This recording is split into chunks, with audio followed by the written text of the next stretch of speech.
Subscribe, like and share ACB. Click the bell icon for more interesting videos.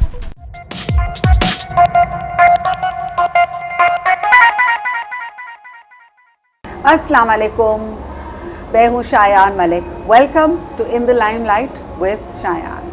आज की जो हमारी guest हैं एक बहुत ही सीनियर स्टाइलिस्ट हैं, बहुत सालों से काम कर रही हैं। इन्होंने बहुत से लोगों को ट्रेन किया और इनके अंडर बहुत सारे काम हुए। ख़ुद भी इन्होंने इतना काम किया कि मिस यूनिवर्स गई, 2 मरतबा पाकिस्तान को रिप्रेजेंट किया। इन्होंने वहाँ पे काम किया और पाकिस्तान का नाम रोशन किया। Please welcome Angie Marshall. Assalamu alaikum, Angie. How are you? I'm good. आप कैसी हैं? Thank you so much for being here with me today. It's a pleasure. Angie and myself, we have been friends for a very long time, and हमने भी बहुत काम इकट्ठे भी किया। लेकिन today मेरे साथ बैठी हैं as my guest. एंजी, आप ये बताएं सबसे पहले अबाउट मिस यूनिवर्स। मेरे ख्याल में ये बहुत बड़ा अचीवमेंट है for a Pakistani stylist to actually go and represent Pakistan and work with people from Miss Universe. जी, एक्चुअली शायान, इस इवेंट के लिए people were hand picked from throughout the world. और मेरे साथ ये था कि मुझे जब अप्रोच किया गया यहाँ पर जो रिप्रेजेंटेटिव्स हैं उनके फामिको पाकिस्तान, जब उन्होंने मुझे अप्रोच किया तो एट फर्स्ट तो आई थॉट कि ऐसे ही कोई बिला वजह ही ना, जैसे होता है कि अक्सर लोग बड़ी बड़ी बातें करते हैं and the end is nothing.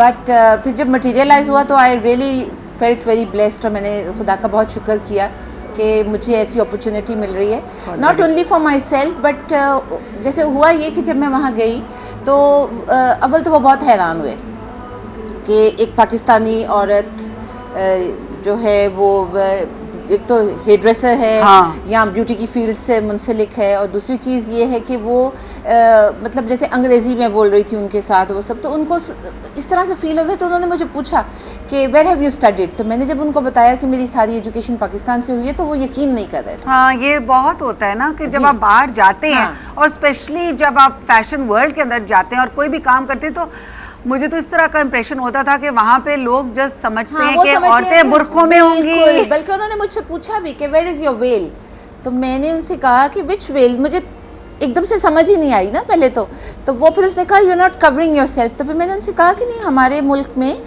मतलब ऐसे लोग भी हैं जो पूरा हिजाब करते हैं या पूरा चेहरा ढांकते हैं, लेकिन ऐसी ख़वातीन भी हैं कि जो मतलब मॉडर्न हैं। हमारा बड़ा एक मिक्स्ड सा कल्चर है, लेकिन ये है कि हमारे यहाँ डॉक्टर्स भी हैं, UNO तक हमारी ख़वातीन गई हुई हैं। लेकिन मसला ये है कि जो पाकिस्तान को जिस तरह से प्रोजेक्ट किया जाता है बाहर मुल्कों में, वो फिर जब हम लोगों से मिलते हैं तो वो फिर जाके उनका वो कॉन्सेप्ट क्लियर होता है कि ऐसा नहीं है। वो ये समझते हैं कि हम अभी भी मिट्टी के घरों में रह रहे हैं, हाँ, हमने कभी दरख्तों में रह रहे हैं, लटक लटक रहे हैं दरख्तों के ऊपर से, केले खा रहे हैं, है ना? ऊँटों पे गाड़ियों की शक्ल हाँ, नहीं पता, ऊँटों पे अभी तक हम सहरा में फिर रहे हैं। इस तरह का उनके ऊपर एक इम्प्रेशन है जो कि आई थिंक कि बहुत ज़रूरी है कि हम जैसे लोग जब बाहर जाते हैं तो जब हम काम करते हैं तो हमें चाहिए कि हम देखिए, बहुत दफ़ा ऐसा होता है कि मैं जब ट्रैवल कर रही होती हूँ तो मैं बहुत से ऐसे पाकिस्तानियों को मिलती हूँ जो इस बात को ओन नहीं करते कि वो पाकिस्तानी है। वो दूसरे मुल्कों का नाम ले लेते हैं कि हम फ़लाँ जगह से हैं या पड़ोसी मुल्क से हैं या और बहुत सारी ऐसी कंट्रीज़ हैं। तो उनको मैं ये समझती हूँ कि हमें इस बात पे फ़ख्र होना चाहिए कि हम पाकिस्तानी हैं।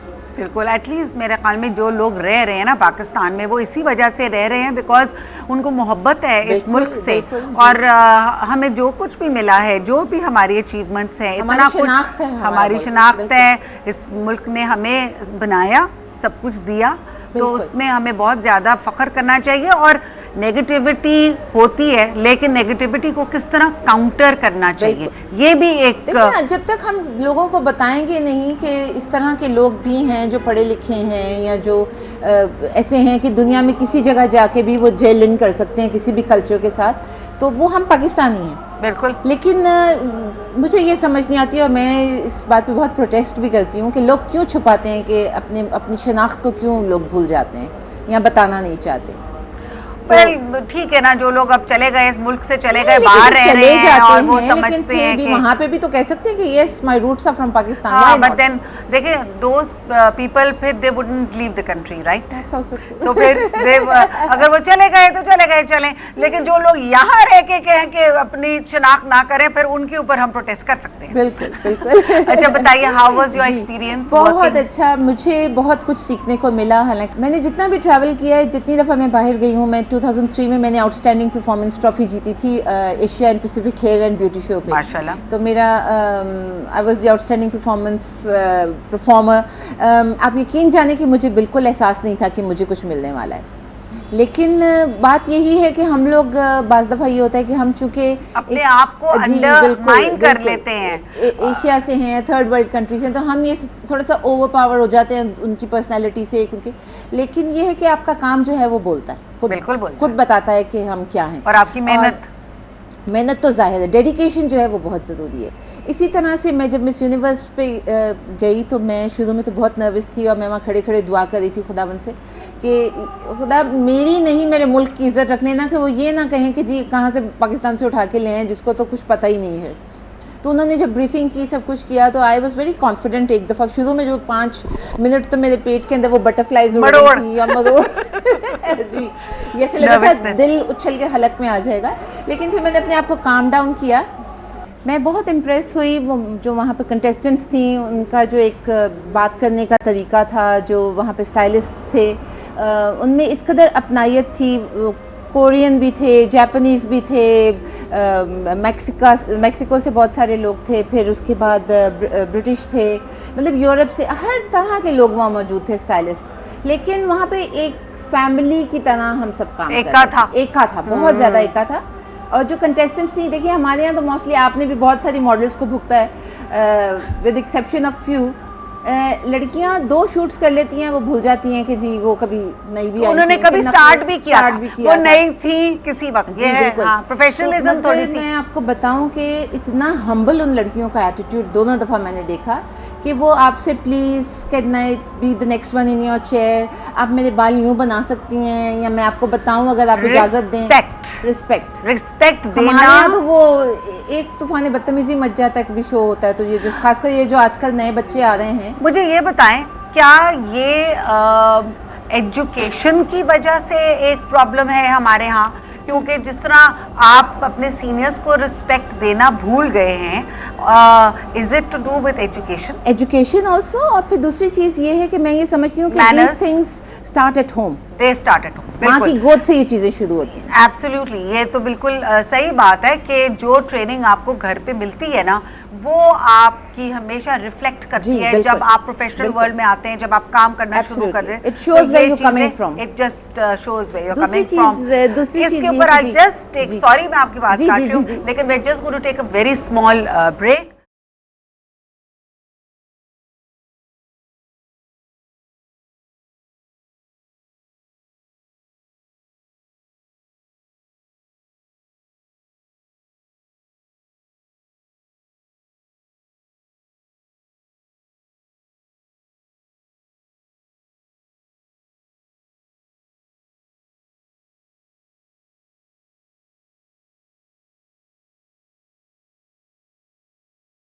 Welcome back. हम बात कर रहे थे एंजी मार्शल से, और डिस्कशन ये हो रही थी कि हमारे यहाँ हमारी फील्ड में प्रोफेशनलिज्म क्यों कम होती जा रही है। बाहर जाते हैं तो हम देखते हैं कि बिल्कुल फ़र्क किस्म की प्रोफेशनलिज्म है, यहाँ पे हम आते हैं वापस तो प्रोफेशनलिज्म में थोड़ी सी कमी होती है। थोड़ी सी नहीं, बहुत सी कमी होती है। बहुत सी कमियाँ होती है, बिल्कुल।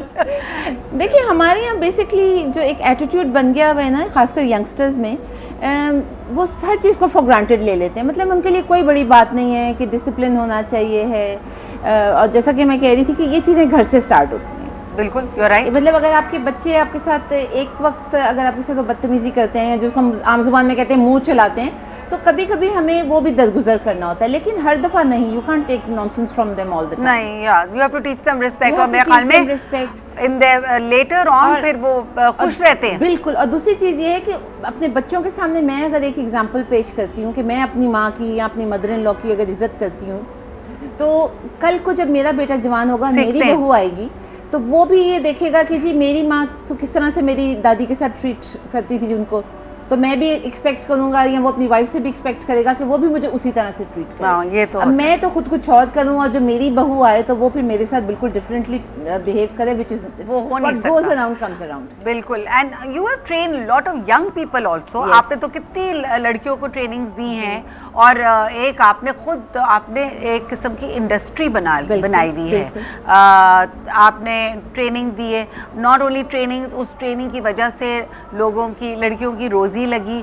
तो I think we should talk about रोज़ी दिस। देने वाला तो खुदा है, बट ये है कि ये वसीला वसीला तो बनता है ना इंसान। और मैंने बहुत मेहनत की है, और मैं यही एक्सपेक्ट करती हूँ कि मेरी जो ट्रेंड लड़कियाँ होती हैं उनको बहुत जल्दी से जॉब मिल जाती है, because thank God I am blessed कि मैं इतनी ज़्यादा टाइट ट्रेनिंग उनको देती हूँ, स्ट्रिक्ट कि मतलब यहाँ तक कि अगर वो पानी का एक ग्लास भी पेश कर रही हैं क्लाइंट को, तो उनको तमीज़ होनी चाहिए कि किस तरह से ग्लास देना है। ये बहुत ज़रूरी है, बिल्कुल, हर चीज़, because your industry is like that, it's a service industry. बिल्कुल। और मैं ना सिर्फ ये कि प्रोफेशनल ट्रेनिंग बल्कि पर्सनल ग्रूमिंग की भी ट्रेनिंग देती हूँ, और जो एक दफ़ा बच्चियाँ जो सीख के जाती हैं, तो जब वो अपना मेकअप करती हैं तो लगता है किसी सैलून से तैयार होकर आई। तो उसमें यह है कि मेरी जो पर्सनल ग्रूमिंग की क्लासेस हैं उसमें हम sari draping, nail paint apply करना, अपना किस तरह से क्लेंजिंग करनी है, 3-4 तरह के मेकअप्स, अपने डे पार्टी मेकअप, अगर शादी पे जा रहे हैं तो किस तरह से करना है, glittery, smoky eyes, hairstyles like French plaits, अपने रोलर्स, कर्ल्स, मतलब बहुत सारी चीज़ें उसमें शामिल हैं। क्योंकि it's quite a difficult business. ये आसान नहीं होता कि आप सोचें कि मैं कोई भी मेकअप कर सकता है, नहीं, मेकअप भी करने का, it's like an artist. Absolutely, you are actually painting a face. जी, और अब देखिए मैं सीधे अब प्रोफेशन की बात शुरू हुई ना। दूसरी चीज़ ये कि हर इंडिविजुअल का फेस जो होता है वो डिफरेंट होता है, तो आप जब पर्सनल ग्रूमिंग की क्लासेस लेते हैं तो जैसे आपके फीचर्स जो हैं वो डिफरेंट हैं, मेरे फीचर्स डिफरेंट हैं, तो मेरा फेस अगर पतला है तो मुझे किस तरह से इसको बैलेंस करना है कि थोड़ा सा ज़रा ब्रॉड लगे या राउंडिश लगे। और मेरा फेस गोल है, तो मेरी चीक्स है, मेरे डबल चिन है, उसको कॉन्टूरिंग करके किस तरह करना, किस तरह के हेयर स्टाइल सूट ये अच्छा। और ये मुझे बताएं, बिकॉज मुझे ये पता है कि इस फील्ड के अंदर जब आपने लड़कियां ट्रेन कर ली होती है, या आपके पास कोई लड़की काम कर रही होती है और इतने क्लाइंट्स आते हैं उसी लड़की के लिए आते हैं, बिकॉज एक नाम डेवलप हो जाता है ना, clients like to go to. फिर ये होता है कि कोई पार्लर, आपके पड़ोस का पार्लर या कहीं और, वो उनके ऊपर आके उनको थोड़ा सा एक्स्ट्रा ऑफर करके ले जाती है। बिल्कुल होता है ऐसा। तो ये बड़ा टग ऑफ वॉर किस्म की चीज़ चल रही होती है जी। बिकॉज देखिए शायान, मैं ये समझती हूँ कि अगर आप प्रोफेशनलिज्म आप में है और आप अगर एक प्रोफेशनल हैं तो then you don't need to do this, because आप अपनी लड़कियों को खुद ट्रेन कर लेते हो, राइट। लेकिन अगर आप इनसिक्योर हो और you just wanting to get, वो कहते हैं ना, क्विक मनी एंड वानाबीज, तो फिर आप इस किस्म के काम करते हो। मतलब I am sorry, I am being very normally मैं इस तरह से बात करती नहीं हूँ, लेकिन मैं ऐसे लोगों को प्रोफेशनल नहीं समझती। ये बेगमात उठ के घर से आ जाती हैं और वो 4 लड़कियां इसकी ले ली, 2 लड़कियां वहाँ से खींच ली, जिस सैलून पे वो जाती हैं वहाँ से उनको ज़्यादा ऑफर कर दिया और फिर सैलून खोल के बैठ गई हैं, वो प्रोफेशनल बन गई। लेकिन जो एक्चुअल प्रोफेशनल होते हैं उसके कुछ एथिक्स होते हैं, उनकी कुछ वैल्यूज़ होती हैं, चाहे वो किसी भी प्रोफेशन में, और वो कभी इस किस्म की हरकत नहीं करेंगे। यू नो, हमारी फील्ड के अंदर भी ये बहुत होता था। हमारे जितने अच्छे कारीगर होते थे, तो जो पुराने कारीगर होते थे, डिज़ाइनर्स आते थे और they would offer them extra money और उनको ले जाते थे। So then what you had to be so vigilant and you know make sure कि जी हम अच्छे कारीगरों को बहुत छुपा के रखें, नहीं, नॉट ओनली छुपा के रखें, लेकिन उनकी पे हम इतने ज्यादा करें। देखिए, लेकिन sometimes it's not always affordable. आप अगर 10 रुपए दे रही हैं ना, तो वो उसको 15 ऑफर करेंगे, आप उसको मैच करके कहेंगी कि अच्छा ठीक है मैं 15 दे देती हूँ, तो वो 20 दे देंगे। तो अब आप ब्लैकमेल तो नहीं होंगे ना। तो मैं तो कहती हूँ okay, thank you very much, that's the door, आप वहाँ जाइए, खुश हो। लेकिन आप मेरी बात एक बड़े गौर से सुने ये बात, एंड आई थिंक कि आप मुझसे एग्री भी करेंगी, ऐसे लोग ज़्यादा देर सर्वाइव नहीं करते। बिल्कुल। जो दूसरों का हक मार के या दूसरों के साथ ज्यादती करके, कोई भी डिसऑनेस्टी जो है ना, it doesn't go a long way. No, it doesn't. आपने 4 लड़कियां उधर से, 6 लड़कियां कारीगर उधर से पकड़े, किया वो किया। कारीगर और लड़कियां नो डाउट मेहनत भी करते हैं, उनका एक नाम भी होता है, लेकिन मास्टरमाइंड पीछे कौन है? Why are people coming to Angie's salon because of Angie?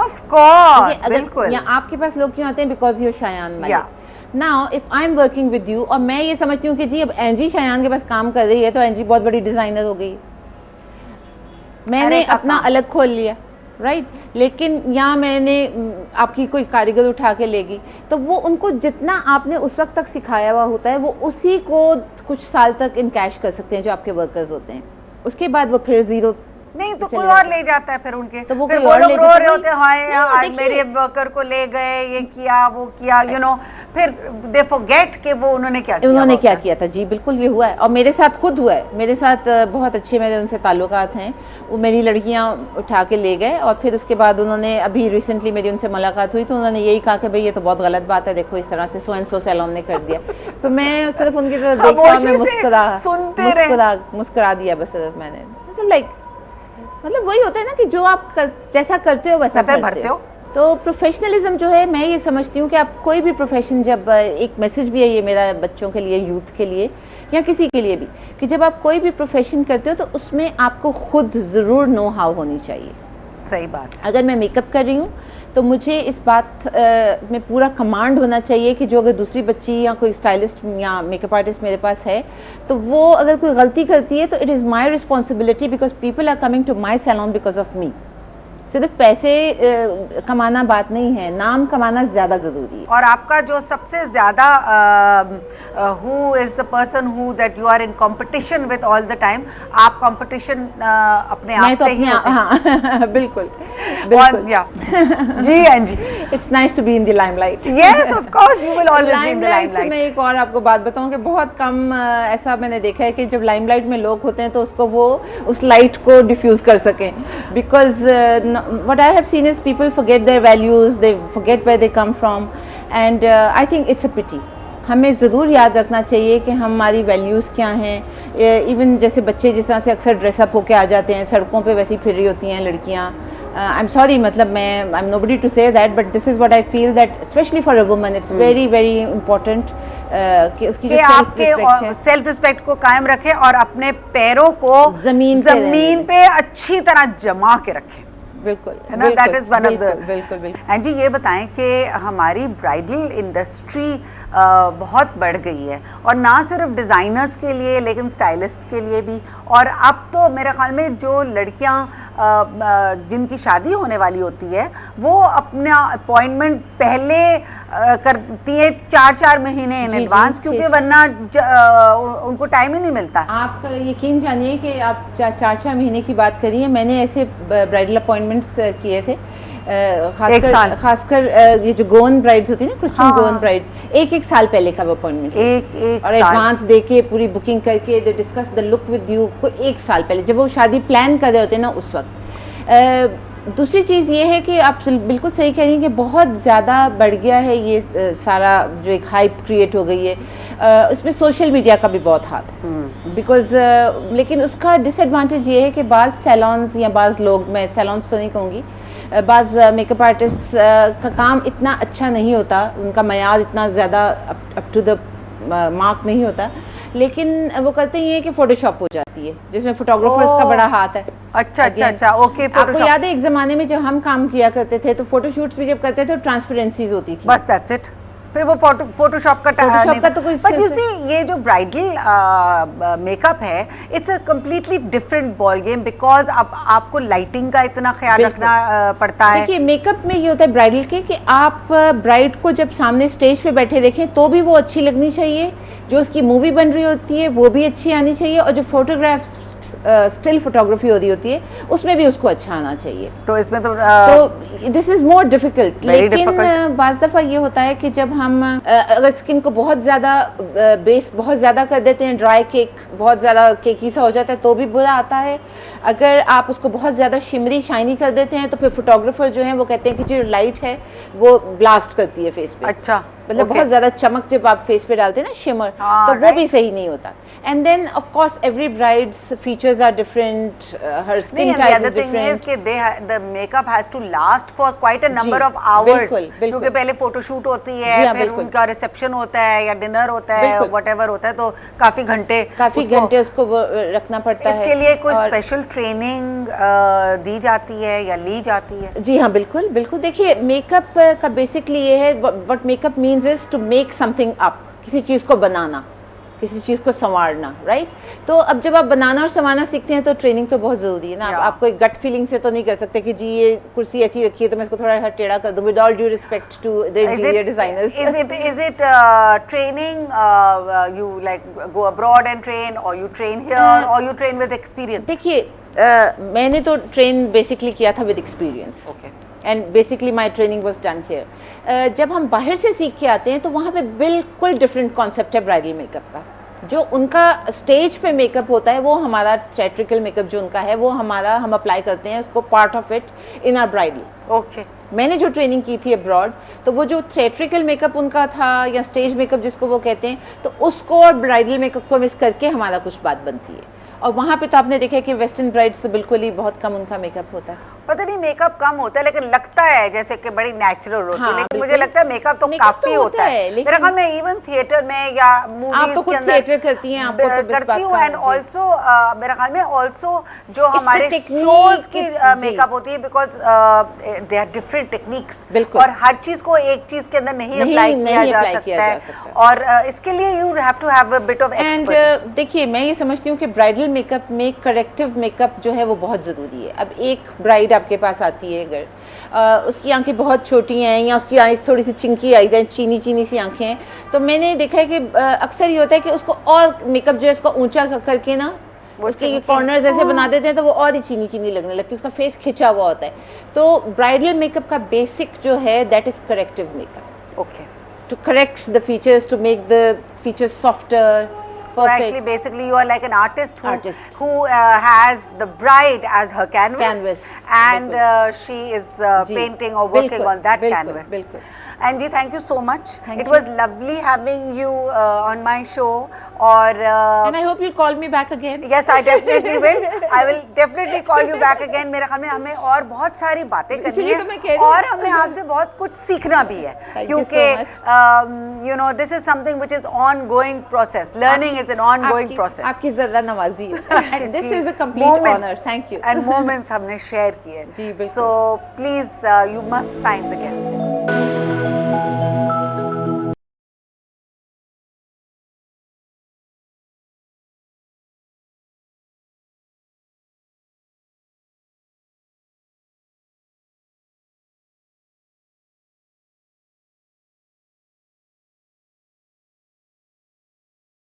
Thank you so much for being with me in the limelight with Shayan.